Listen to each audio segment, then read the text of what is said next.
जय हिंद दोस्तों, 8वें वेतन आयोग से पहले बड़ा घमासान है और एक बड़ी खुशखबरी है कि आपका कम्यूटेशन जो 15 साल वाला था वह 12 साल करने के लिए डीओपीपीडब्ल्यू ने एक्सेप्ट किया है और उसको 8वें वेतन आयोग की सिफारिश के लिए भेजा जाएगा। और मैं बात करूंगा कि पेंशन किसकी बढ़ेगी नहीं बढ़ेगी, क्या पेंशन में अब अंतर रहेगा।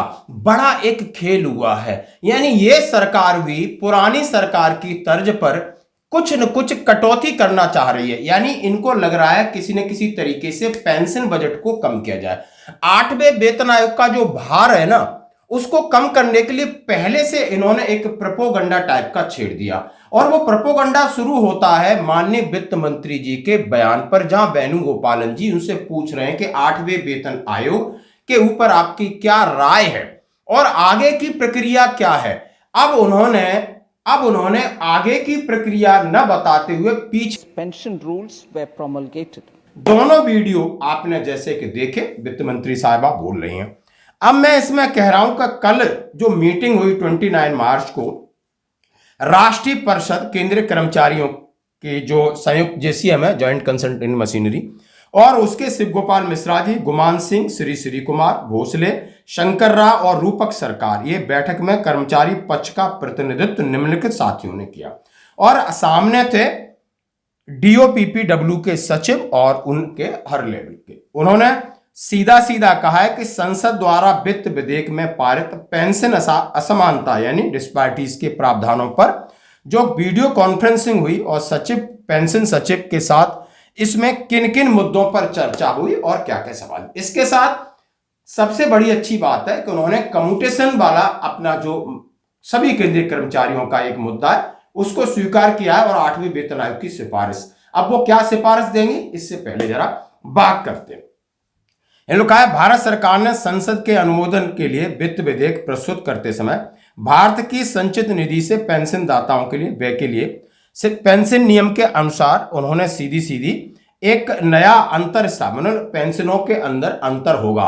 इन्होंने सीधा सीधा कहा है कि 5वें वेतन आयोग की सिफारिश में अंतर की पुष्टि की गई। 6ठे वेतन आयोग में ऐसे ही रखा गया जो कि मार्च 2008 में लागू किया गया और हमने जब 7वां वेतन आयोग लेके आए तो हमने पुरानी पेंशन नई पेंशन को समान तरीके से कर दिया, जैसा कि इन्होंने इसमें कहा है।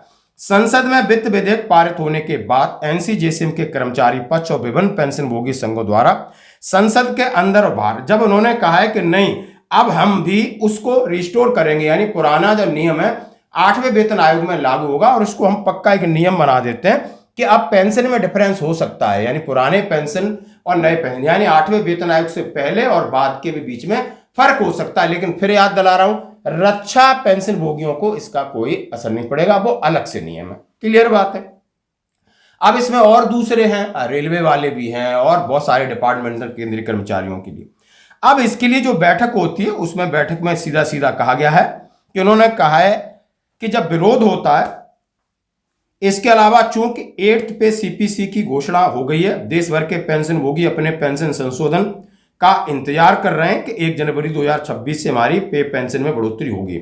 अब उन्होंने कहा कि 1/1/2026 से पहले और बाद में जो उन्होंने कहा है कि अंतर होगा, इसके लिए उन्होंने चिंता बताई है। इस स्थिति में सचिव डीओपीपीडब्ल्यू ने आज वीडियो कॉन्फ्रेंस के माध्यम से राष्ट्रीय परिषद जेसीएम की स्थायी समिति के कर्मचारी पक्ष के सदस्यों, पेंशन संघों के साथ एक बैठक बुलाई।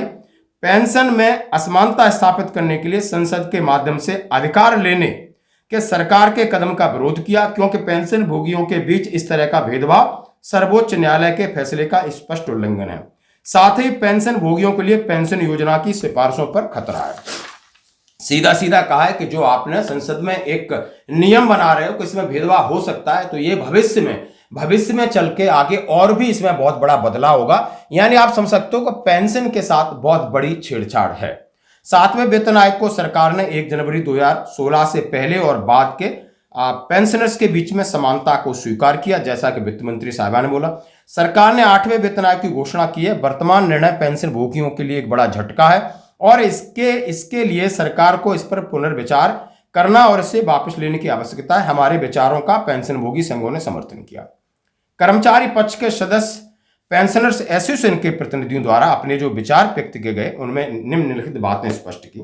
चूंकि 5वें और 6वें वेतन आयोग ने जनवरी 1996 और जनवरी 2006 यानी 5वां 1996 और 6वां 2006 में से पहले और बाद में सेवानिवृत्त पेंशन भोगियों के बीच असमानता बनाए रखी है, जिस पर सरकार ने भी सहमति जताई और उन सिफारिश को लागू कर दिया है। हालांकि सुप्रीम कोर्ट के अनुसार सरकार के पास पेंशन नियमों में ऐसा कोई अधिकार नहीं था, इसलिए सरकार ने उस अधिकार के लिए सीसी नियम पेंशनों में प्रावधान शामिल किए। यानी 5वें वेतन आयोग की तर्ज पर 6वां बना और उसमें डिस्पैरिटीज थी। उन्होंने कहा है जो अंतर है वो रहेगा। अब यही अंतर रहेगा तो 8वें वेतन आयोग में बहुत बड़ी समस्या खड़ी हो जाएगी। यदि आशंका, उन्होंने कहा है कि 7वें केंद्रीय वेतन आयोग में पेंशन भोगियों को समानता के लिए इस नई गवर्नमेंट ने, मोदी सरकार की गवर्नमेंट ने पूरा पहल की है। लेकिन अब चिंता, उन्होंने कहा है इसमें कोई चिंता की बात नहीं, आगे इसके ऊपर विचार करेंगे। सचिव पेंशन द्वारा दिए गए उपरोक्त स्पष्टीकरण के मद्देनजर हमने मांग की कि पेंशन भोगी के मन में डर और आशंकाओं को दूर करने के लिए सरकार को इस संबंध में स्पष्टीकरण जारी करना चाहिए और 8वें सीपीसी के संदर्भ की शर्तों में शामिल किया जाना चाहिए। यानी टर्म्स ऑफ रेफरेंस में शामिल कर दो, नहीं तो यह सरकार गेम खेलेगी। जैसा कि कर्मचारी पक्ष द्वारा पहले ही मांग की जा चुकी है कि सचिव पेंशन ने आश्वासन दिया है कि इस संबंध में स्पष्टीकरण जारी कर दिया जाएगा। 12 वर्षों के बाद पेंशन के कम्यूटेड हिस्से की बहाली के बारे में जब पूछा गया तो उन्होंने बताया इस मामले को 8वें सीपीसी को भेजने का हमने निर्णय ले लिया है। हम आपको इस संबंध में आगे की प्रगति के बारे में जानकारी देते रहेंगे। शिव गोपाल मिश्रा जी। तो आप इसका कंक्लूजन करूं तो 8वें वेतन आयोग में क्या टर्म्स ऑफ रेफरेंस का फाइनल होगा उसके बाद पता चलेगा। उन्होंने कहा है पेंशन में डिस्पैरिटीज का 5th और 6th का हवाला जब वित्त मंत्री साहिबा ले रही हैं तो सुई वही टाइम 180 डिग्री घूम गई थी। यानी आपको आगे चलना था और आपने पीछे लेके गए और पीछे के बड़े हिसाब से, बड़ी सफाई से उन्होंने बातें रखी, हंगामा हुआ। उसके बाद सबको चिंता पड़ गई, रक्षा पेंशन भोगियों को पड़ गई, हमारे बीच में ही बहुत सारी बात आई।